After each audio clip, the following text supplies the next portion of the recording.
vai falar um pouquinho hoje sobre hipertensão gestacional. E para a gente falar da hipertensão gestacional, a gente precisa entender um pouquinho sobre a placenta. Sim.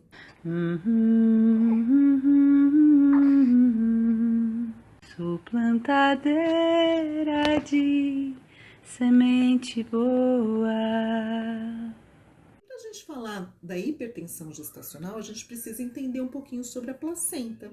Ela é um órgão que ele existe quando tem uma gestação. Quando essa gestação termina, esse órgão perde a sua função.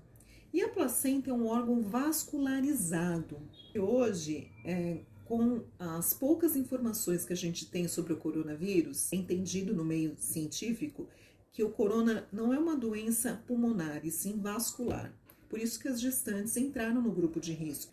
A placenta, como ela surge? Então, depois que o espermatozoide encontrou com o óvulo e ele começou a fazer as suas meioses, e ele vem como um ovinho rolando, né? Então, imagina o útero, um Y, né? Um Y de perninhas, né?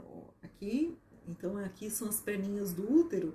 Então, o ovo ele vem rolando, e ele cai na parede do útero. Quando ele cai na parede do útero, ele precisa se fixar. E essa fixação a gente chama de nidação. Nessa fixação a gente tem a vesícula vitelina, o saco gestacional ligado à placenta e o embrião lá dentro. Após 4 semanas da concepção, a placenta ela surge. Você plantar uma árvore, então primeiro vem as raízes para fixar essa árvore no solo, para depois ela crescer e ter uma copa sustentável. Mas essa sustentação da copa vem dessa raiz bem estruturada. E é assim que é a placenta. Ela precisa se estruturar no útero para acompanhar as necessidades do bebê ali dentro. Então, a placenta ela tem 2 invasões, que a gente chama, né? A primeira é no primeiro trimestre, que é com 14 semanas, e a segunda invasão é com 28 semanas. Então, primeiro ela encaixa um pouquinho e depois ela termina de encaixar para se fixar. E ela é um filtro, a placenta, e ela tem canalículos. Esses canalículos são, imagina caninhos, mas muito, muito fininhos, onde só passam moléculas. E as moléculas que são necessárias para o desenvolvimento do bebê é comida, água e oxigênio. No caso, glicose, H2O e O2. É claro que podem passar algumas outras coisas também. Alguns vírus, protozoários e até medicamentos podem passar. Por isso que a gestante não pode tomar alguns medicamentos e por isso que no pré-natal é feito alguns exames para saber se houve ali uma contaminação e saber o que é possível fazer. A placenta, ela precisa estar estável. Então, depois do segundo enraizamento, ela se estabiliza e ela precisa ficar estável até o nascimento desse bebê. Assim, que no primeiro trimestre, nas 14 semanas, é como se o bebê precisasse de 100x de coisas. No segundo trimestre, que é com 28 semanas, ele precisa de 200x.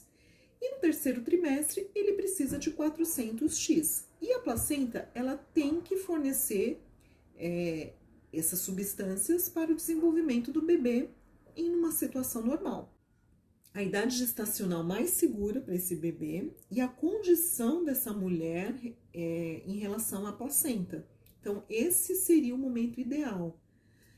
E é claro que esse momento ideal, o profissional que está te acompanhando, ele precisa entender qual é esse momento ideal.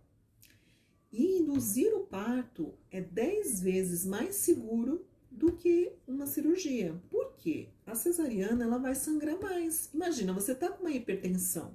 Então, imagina você tá numa mangueira com muita pressão. Se você rasgar essa mangueira, vai esguichar a água por esse rasgo.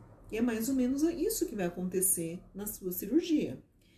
E aí, se você perde mais sangue, significa que o seu corpo vai demorar mais para repor aquele sangue e para se curar daquele corte, daquele trauma que ele passou. Então, existe aí também a maior chance de uma infecção, porque se o seu corpo demora mais para se recuperar, maior chance de infecção. Então, por isso que a indução é o melhor caminho. Então, deixa eu te contar um segredinho da hipertensão. A hipertensão, ela é um estresse que agride o corpo materno. Quando o organismo é agredido, ele libera um hormônio chamado prostaglandina. Vocês lembram o que é esse hormônio da prostaglandina? Pois é, ele é o hormônio que inicia o trabalho de parto, que dá o start do trabalho de parto. Então, às vezes, existe uma autorregulação. Então, tem uma hipertensão, há uma produção de prostaglandina e esse corpo entra em trabalho de parto e o bebê nasce. Então, às vezes isso pode acontecer às vezes com 36 semanas e tá tudo bem. O bebê vai passar pelos benefícios hormonais do trabalho de parto e vai estar tudo bem, né? Não vai ser uma coisa forçada. Por isso que as induções são muito eficientes em hipertensão, porque a gestante já tem uma produção de prostaglandina devido ao estresse que ela já está passando pela hipertensão. Então, as induções têm maior chance de dar certo, diferente de uma gestante que não tem nada, que é uma gestante de risco habitual, e ela quer induzir, sei lá, pelos motivos que para ela são honrosos e tá tudo bem, mas às vezes não vai dar certo, porque ela não tem produção de prostaglandina. Ocorre uma hipertensão e as substâncias que o bebê precisa estabilizam, tudo bem, para aí. Não foi suficiente, essa pressão continua aumentando para suprir essas necessidades da placenta. E algumas células acabam sofrendo com isso. Então, por exemplo, nas células do cérebro, o que vai acontecer? Para não romper os vasos, o corpo ele faz uma constrição nos vasos cerebrais e isso vai evitar o rompimento e é como se tivesse um curto. E aí essa gestante tem uma convulsão. Isso é chamado de eclâmpsia, que é a fase mais grave da eclâmpsia. Porém, os sintomas que antecedem essa gravidade são a vista embaçada, pontinhos brilhantes e dor de cabeça. Outro órgão que pode ser afetado é as células do rim, que aí a patologia é chamada de pré-eclâmpsia. Pode haver lesão renal. Como o coração está bombando muito forte, os nossos vasos, as hemácias, elas acabam num fluxo muito acelerado e elas podem se debater, elas podem lesar umas às outras, isso pode causar uma hemólise e o baço retira essas hemácias danificadas e também essas hemácias podem bater nos vasos, no epitélio, que a gente chama, e causar ranhuras e podem ter fissuras. E para não ter um sangramento, o que acontece? O nosso sistema tem as plaquetas. As plaquetas, elas são como um cimento. Então, elas tampam aquele buraco para que não ocorra a hemorragia, uma hemorragia, por exemplo. Então, as plaquetas é a primeira linha de defesa para evitar um sangramento. Também, as células do fígado são comprometidas, porque a coagulação tem a ver com o fígado. Então, essa patologia se chama síndrome HELP, que vem do HE de hemólise, o L de fígado, que é liver em inglês, e o low plaquettes, que é baixa plaqueta. Dificilmente uma pessoa ela vai se sensibilizar com esses três tipos de célula. E como é que o médico entende que tem alguma dessas situações progredindo? Bom, a eclâmpsia é um exame clínico. Perguntar se você gestante está com a vista embaçada, dor de cabeça, se está vendo estrelinhas. A pré-eclâmpsia através de exames na urina. E a síndrome HELP através de exames de hemograma e também de exames para saber como é que está o fígado. Na verdade, a cirurgia cesariana ela deveria ser indicada quando eu não tenho mais saída. Essa é a verdade.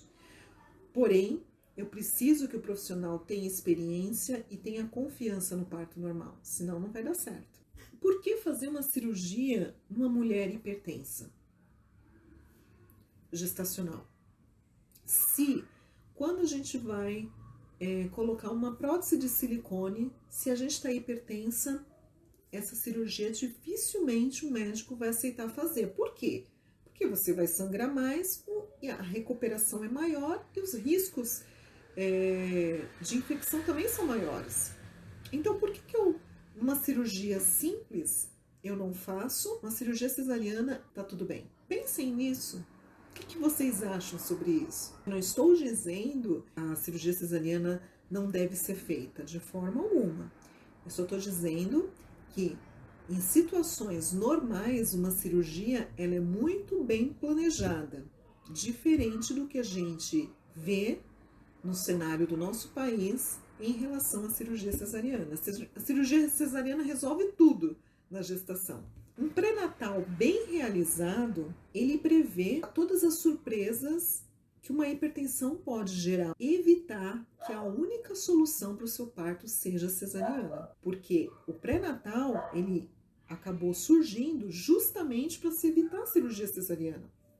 Porque a ciência entende que a cirurgia não é a primeira opção. Por isso que se faz o pré-natal. É para se evitar a cirurgia, não para marcar a cirurgia.